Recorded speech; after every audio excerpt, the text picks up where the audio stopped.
For some, you have been to this gathering previously. For some, it is your first time.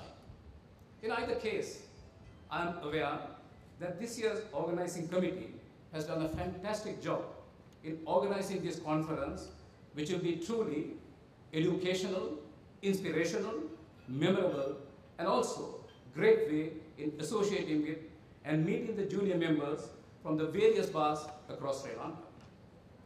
The junior bar is the driving force of our legal system, and it is the duty and the responsibility of all persons involved in the legal profession to safeguard, develop the standards of the practice, those in junior bar, as this will necessarily result in the advancement of our legal profession as a whole. This year's conference will focus on the theme admirer, the definition of which is to act towards the greater things. I strongly believe that great things can only be achieved by taking good and meaningful steps throughout a long period. I believe it is the task of every junior lawyer entering into our noble profession to strive to achieve great things by seeking to contribute towards our system, by following the highest traditions of the bar, by committing to our profession in whatever capacity or designation, dutifully, diligently, honestly, passionately, and responsibly.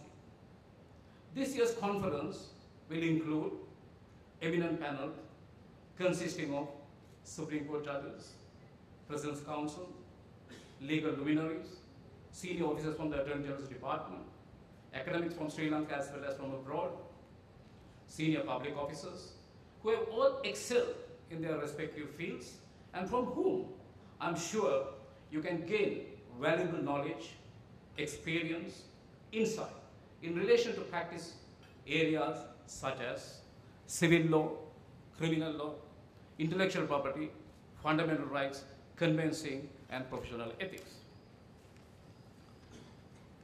Embrace the fact that in your first year practice, you're all still learning the law.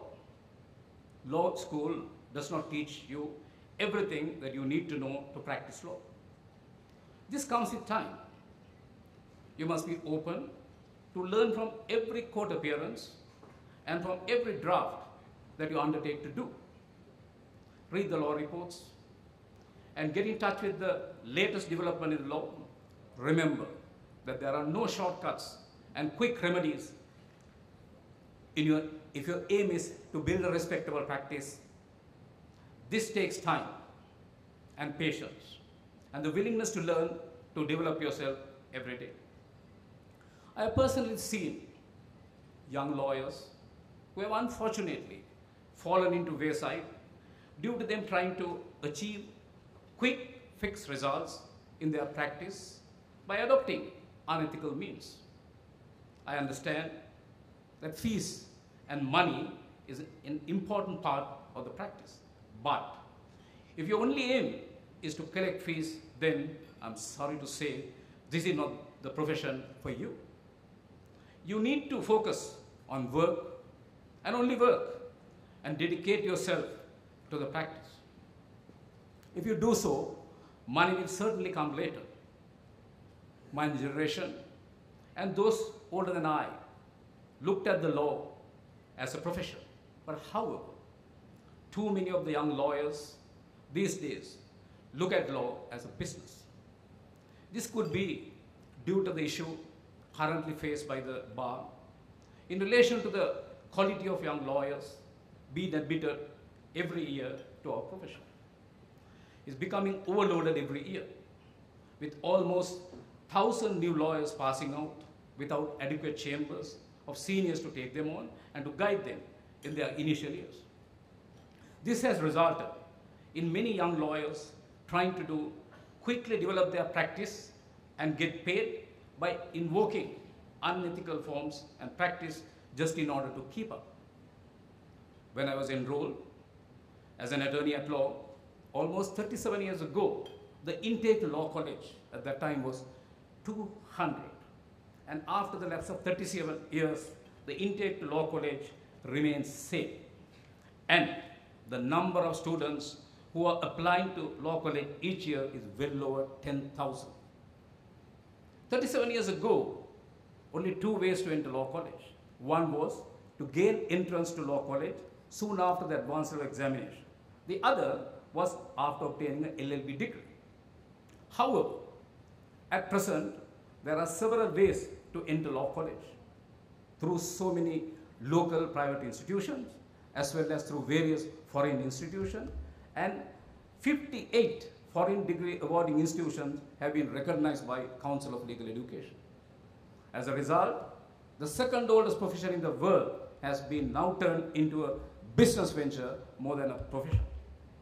I'm glad to observe, under the dynamic leadership of our Bar Association President, Mr. U.R.D. Silva, President's Council, and also with the able assistance and guidance of the Deputy President of the Bar Association, Mr. Ali Sabri, President's Council, steps have been now taken to streamline the intake students to law college through various private institutions as well as foreign institutions, colleges, and to improve the quality and the standard of the legal profession. Another serious issue that has been faced by the legal profession is the violation of professional ethics by certain juniors as well as seniors. I am currently serving as overall chairman of the Professional Purposes Committee, and every week I receive well over 10 complaints, and most of the complaints are against the budding lawyers. I'm sorry to say, but some of the young lawyers are out to make quick money and have no concern about the value or standards of our profession. This is the very reason at this conference I decided to have a full session in regard to the professional ethics, and I'm glad to announce that two Supreme Court judges, namely His Lordship, Justice Prasanna Jayawardena, President's Council, and His Lordship, Vijit Malal Goda, have agreed to deliver a lecture on professional ethics. I'm sure after listening to the lectures which are to be delivered by their lordships, most of the budding lawyers will realize the need to protect the integrity of our noble profession from young age and the repercussions that they will necessarily have to face for acting contrary to professional standards and ethics. Let us hope that the complaints I receive on junior lawyers will gradually reduce over time, that the standards and the traditions of our professions are maintained at all times.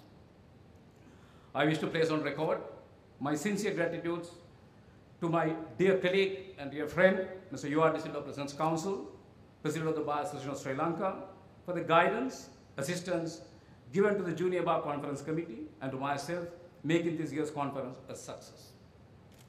This conference would not have been a reality or a success if not for the hard work and the dedication of the dynamic chairman of the Junior Bar Conference Committee, Mr. Madhuka Pereira, Attorney at Law, and the services rendered by enthusiastic and the methodical convener, Junior Bar Committee, Mr. Kama Sunit Pereira, Attorney. My special thanks goes to Ms. Radhi De Silva, Editor-in-Chief of the Junior Bar Law Journal, and her team for an outstanding achievement in compiling this year's Law Journal in such a short period of time. You will find valuable resource material, case law, articles, and the latest trends in the law which will be useful to the budding practitioners. My sincere appreciation also goes to Ms. Sonali Vanikabaduke, Deputy Chairperson of the Junior Bar Conference Committee, and Ms. Shani Dialvis, Secretary of the Junior Bar Conference Committee, and also the various heads of the team and their members involved in this year's event, a truly educational, enjoyable, and a memorable event. I'm sure after 2 days of seminar, all the juniors will go back with a wealth of knowledge and unforgettable memories. Robert F. Kennedy, the former US Attorney General, said that courage is the most important attribute of a lawyer. He said that this is more important than a competence or a vision. It can never be taught in any law school, or it should be spread throughout the heart, the halls of justice, and the chambers of the mind.